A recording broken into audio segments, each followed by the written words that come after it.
You know, it's been a while since I spoke about a hack and slash game. In fact, I think the last time I spoke about one was Devil's Hunt last year, which if I remember correctly was... What have you done? Stop it! Stop it! Eventful. Well, the game itself, for the most part, was bad.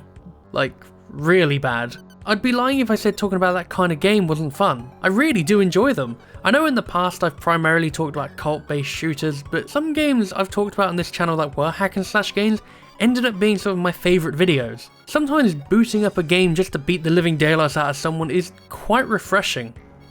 And no, I don't have a problem. I'm perfectly sane. Now, if I was a normal Twitch streamer, that noise would have been like, oh my god, I'm home alone this weekend, I'm really scared.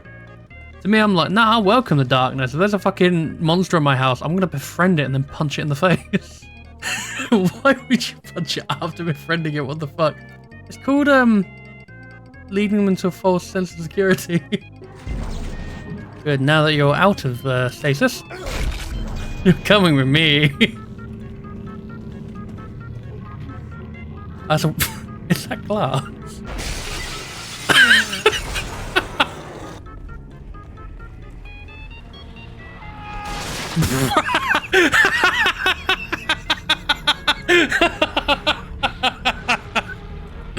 Anyway, while Halloween was swiftly approaching, I thought, why not talk about another one? I was planning to revisit Grabbed by the Ghoulies anyway, so I thought this would be the perfect excuse to make a video on it. But as you can probably tell, with it not being Halloween anymore and almost the middle of November, this didn't exactly go to plan.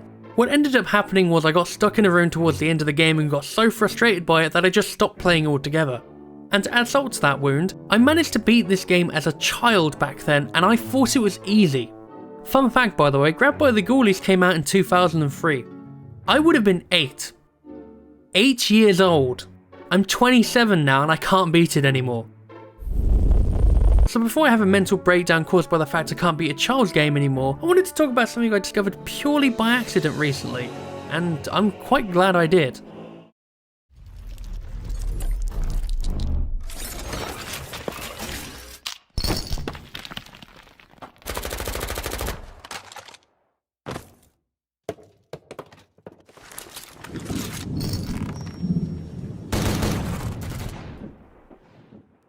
Gungrave is a game I know very little about outside of the title. In fact, I didn't know this was a thing up until a couple of weeks ago when scrolling through Steam for upcoming games, and I noticed something called Gungrave Gore, which I initially ignored because for some reason I thought it looked like XCOM. A franchise I have played countless hours of. I clearly know what an RTS is. Yeah, I love triangle strategy. Obviously it's not an RTS game, it's more akin to things like Devil May Cry, and after realising this, I did the thing that I should have done from the beginning and just go and watch the trailer. And you know what? This actually looks pretty fun. It feels like this is a series screaming out to the old hack and slash games like Devil May Cry, Bayonetta and... Hang on. What's this? A sequel? Gungrave is a sequel? Huh. So it turns out Gungrave Gore is a sequel to a couple of VR titles called Gungrave VR and Gungrave VR UN, which, I mean, they look okay. Going from the gameplay, they look like games that were played on a regular controller, but you control the camera via the headset. So why this game is coming out as a standard game rather than a VR title does kind of baffle me.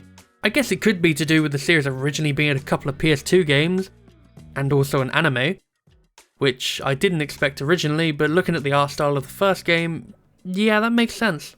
Originally launching in 2002, Gungrave appeared to have a bit of a mixed reception from news outlets while receiving praise from the players, which isn't entirely surprising given the track record of companies in the past giving reviews that don't tally up to the general reception. So with Gore coming out next week, I thought I'd take a look at the original Gungrave and see what it's all about.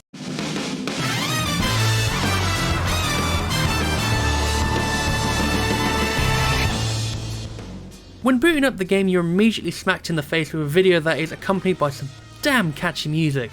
So catchy in fact that my friend who I commissioned to make the thumbnail of this video told me the composer of this game actually worked on a little show called Cowboy Bebop, which I've heard of, but that's as far as my knowledge goes. So the game begins with a rather vague cutscene of a girl nearly at death's door dragging a box down a street in the dead of night, before transitioning to what appears to be some sort of hideout, where she delivers the box before passing out. Inside the box are a couple of handguns that belong to the main character of the game, Grave, who then proceeds to head out into a nightclub to beat the living daylight out of some goons.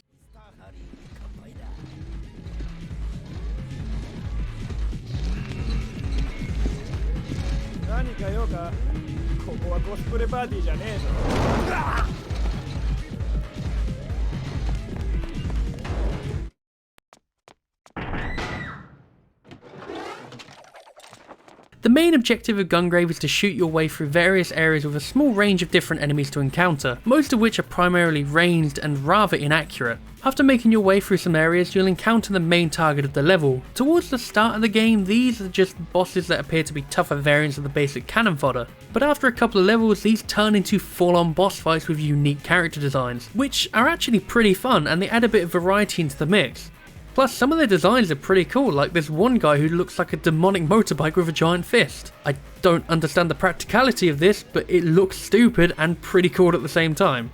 I wouldn't really consider these bosses to be challenging though, their attack patterns are quite limited, and I think I only struggled with one boss fight in the entire game, and that was because he could regenerate health whenever he wants.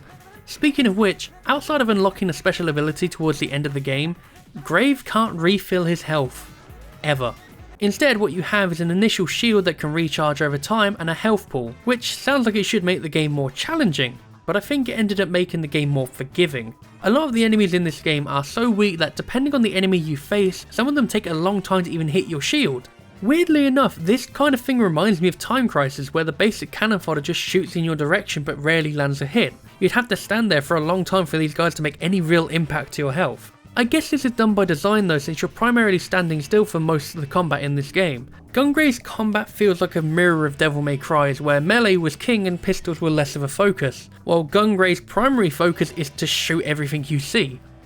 The variety of combat at Grave's disposal is rather basic. You can shoot, lock on, which outside of a boss is rather pointless, and also use the Grave you carry on your back as a sort of melee weapon, or if you have a high enough charge rate, you can use what they call a demolition shot, which is pretty much just a kill everything on screen button. There's no real customization to the combat outside of these demolition shots, which at best is either a minigun or a rocket launcher, both having stronger variants you can unlock down the line. To unlock these, you have to acquire a specific amount of skulls at the end of each level. I'm not entirely sure how many you need, but I was able to unlock every demolition shot with no trouble. I will admit though, I kind of wish they expanded on this a bit more, giving it a bit more variety, maybe having one focused on melee or a flamethrower. In any other case, I'd mark this down as a negative aspect to the game, since basic combat with no real sense of progression gets old fast. But Gungrave gets away with it for two reasons.